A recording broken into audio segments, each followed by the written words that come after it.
오늘 맥주인 성경 읽기 본문은 사사기 3장, 사도행전 7장, 예레미야 16장, 마가복음 2장입니다. 사사기 3장은 사사 운니엘과 에훗 그리고 삼걸에 관해서 기록되어 있는데요. 하나님께서는 가나안 땅에 남아 있는 이 가나안 원주민들로 이스라엘을 시험하고 또 가르치십니다. 그들이 불순종했을 때는 가나안 족속을 통해 징계하시고 그들이 구원을 부르짖을 때 사사를 세우셔서 구원하시는데요.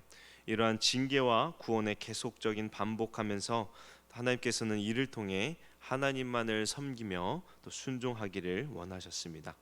사도행전 7장은 스데반의 설교와 순교에 관해서 기록되어 있는데요.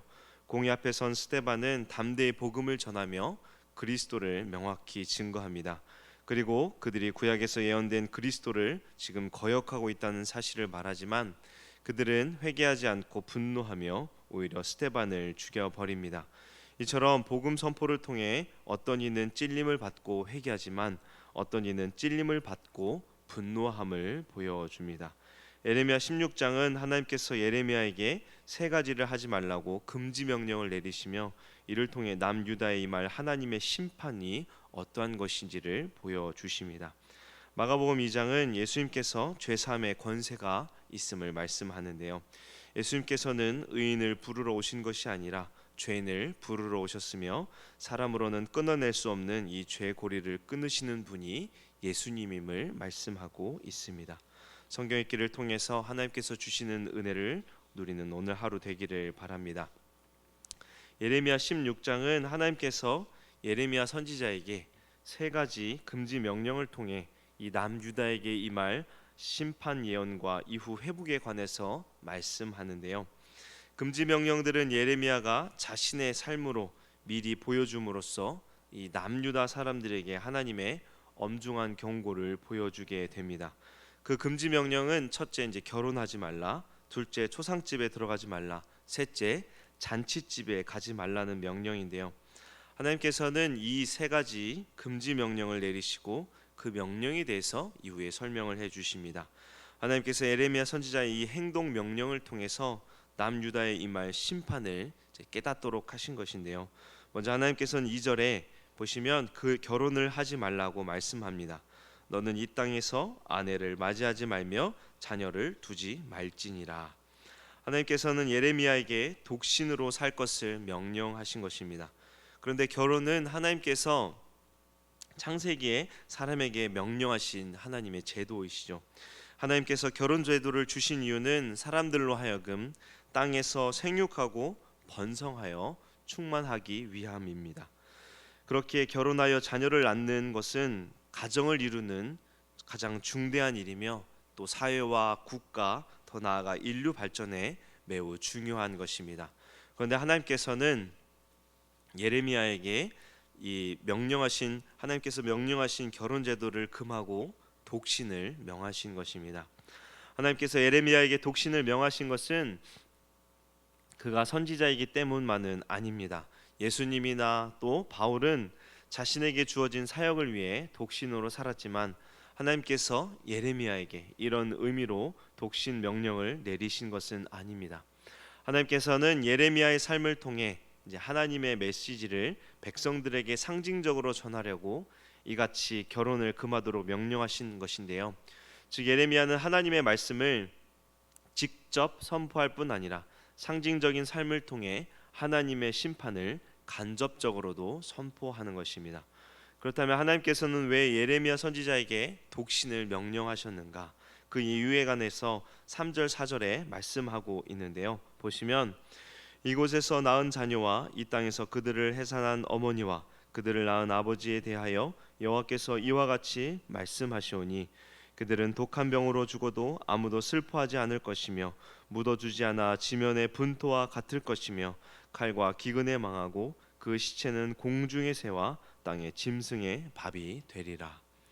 그 이유에 관해서 하나님께서는 예루살렘의 자녀들이 독한 병으로 죽고 칼과 기근에 모두 죽게 될 것이기 때문이라고 말씀합니다. 또 그들에게 후손들이 없기 때문에 죽어도 장사해 줄 사람도 없고 그래서 이 시체가 매장되지 못해 땅에 거름이 되고 또 하늘의 새와 땅의 짐승의 먹이가 될 것이라고 말씀합니다. 예레미야에게 독신, 즉 자녀가 없는 삶은 곧 자손이 끊긴다는 것으로, 이는 남유다가 미래의 자녀가 끊긴 것처럼 멸망하게 될 것임을 상징적으로 보여주기 위함입니다. 다음으로 하나님께서는 5절에 예레미야에게 초상집에 가지도 말고 가서 애곡하거나 조의를 표하지 말라고 명령하시는데요. 5절에 보시면 여호와께서 이와 같이 말씀하시되 초상집에 들어가지 말라, 가서 통곡하지 말며 그들을 위하여 애곡하지 말라.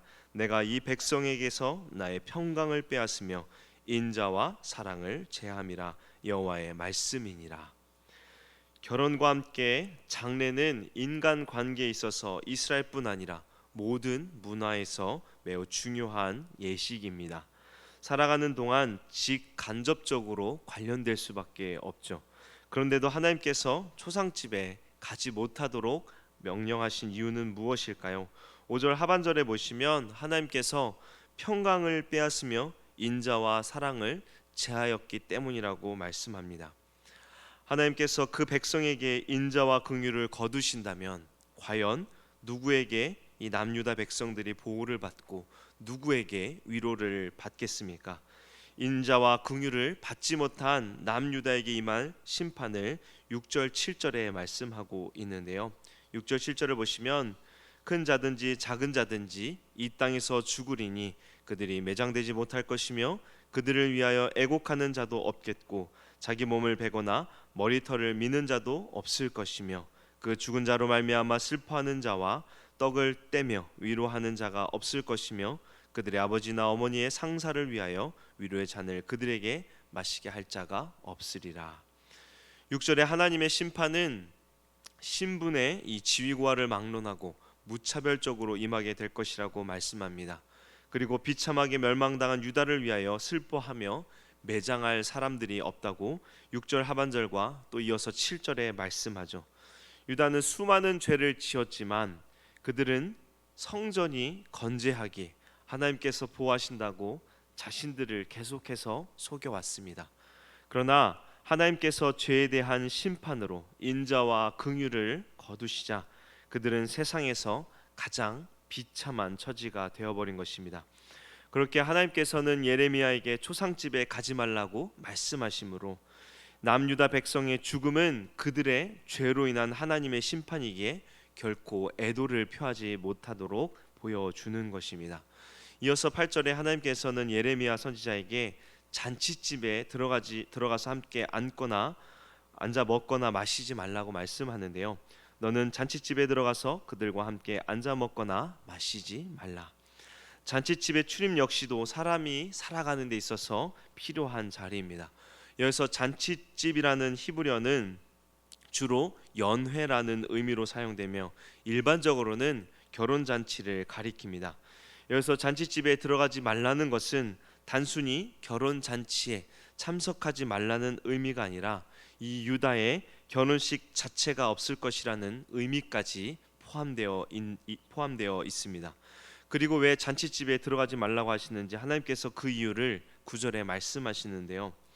만군의 여호와 이스라엘의 하나님께서 이와 같이 말씀하시니라. 보라, 기뻐하는 소리와 즐거워하는 소리와 신랑의 소리와 신부의 소리를 내가 내 목전 내 시대에 이곳에서 끊어지게 하리라.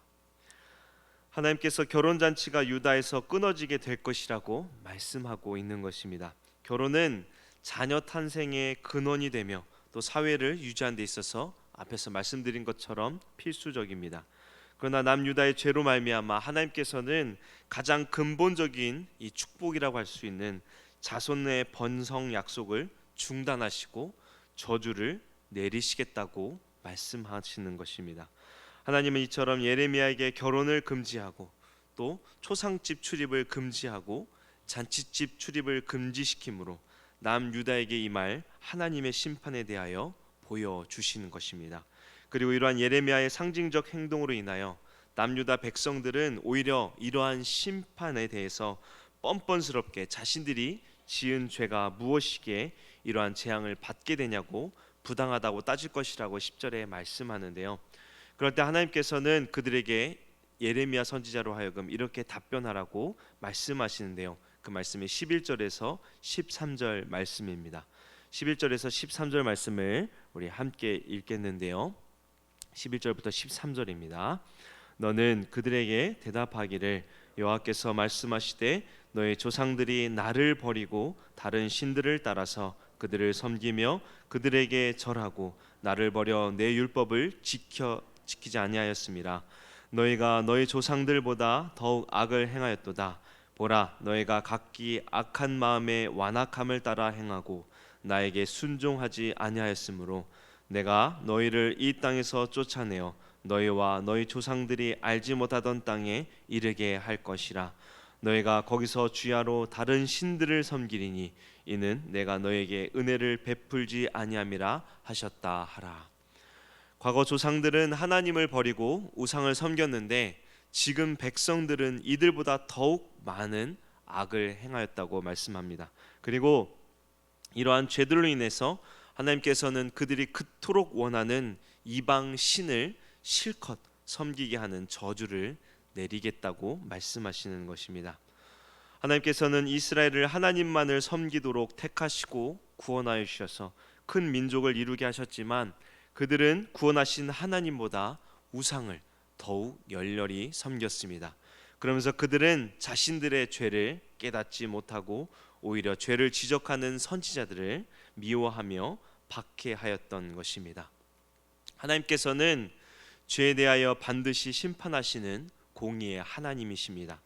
아무리 자기의 택한 백성이라 할지라도 그 죄에서 돌이키지 않는다면 하나님께서는 징계를 내리시고 그 죄를 깨닫게 하시는 것입니다.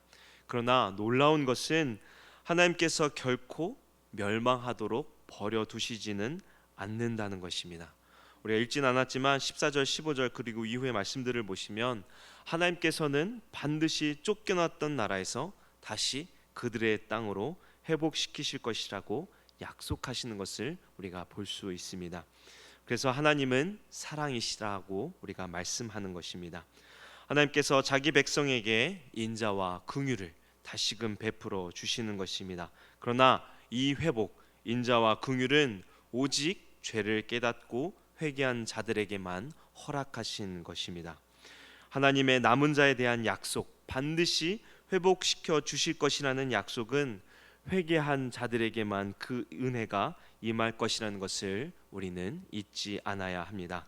그렇게 우리는 날마다 우리의 죄를 깨닫고 죄를 미워하며 죄가 아닌 하나님의 뜻에 순종하는 삶을 살도록 힘써야 할 것입니다. 이것은 분명 우리들만의 힘으로는 할 수 없습니다. 왜냐하면 우리가 하나님의 은혜로 구원받았지만 여전히 우리 안에 옛사람이 존재하기 때문입니다. 그렇게 우리에겐 반드시 성령님의 도우심이 필요합니다. 말씀을 날마다 묵상하며 우리를 도우실 하나님을 믿고 기도하며 행할 때 성령께서는 매일 우리에게 거룩한 삶을 살도록 힘을 공급하여 주실 것입니다. 죄는 반드시 멸망함을 우리가 기억하며 오늘 하루도 성령님의 도우심을 받아 하나님의 뜻을 이루며 거룩한 삶을 살아가는 우리 모두 되기를 주님의 이름으로 축원합니다. 함께 기도하겠습니다. 은혜로우신 하나님, 오늘도 말씀을 통해 하나님의 뜻을 살피며 우리의 모습을 깨닫게 하시니 감사합니다. 죄로 인하여 결국 심판을 받게 되며 그 심판이 얼마나 참혹한지를 오늘 예레미야 16장 통해서 보았습니다. 공의의 하나님, 우리 또한 날마다 말씀을 통해 우리 안에 있는 죄를 발견하게 하시고 회개케 하시며 하나님께서 기뻐하시는 거룩한 삶을 살도록 우리에게 은혜를 베풀어 주옵소서. 우리가 하나님의 뜻에 순종할 때 하나님께서는 우리에게 은혜와 복을 더하여 주심을 우리가 기억하며 날마다 하나님의 뜻을 위해 살아가는 우리 모두 되게 하여 주옵소서. 감사드리며 우리를 죄에서 구원하신 예수 그리스도 이름으로 기도합니다. 아멘.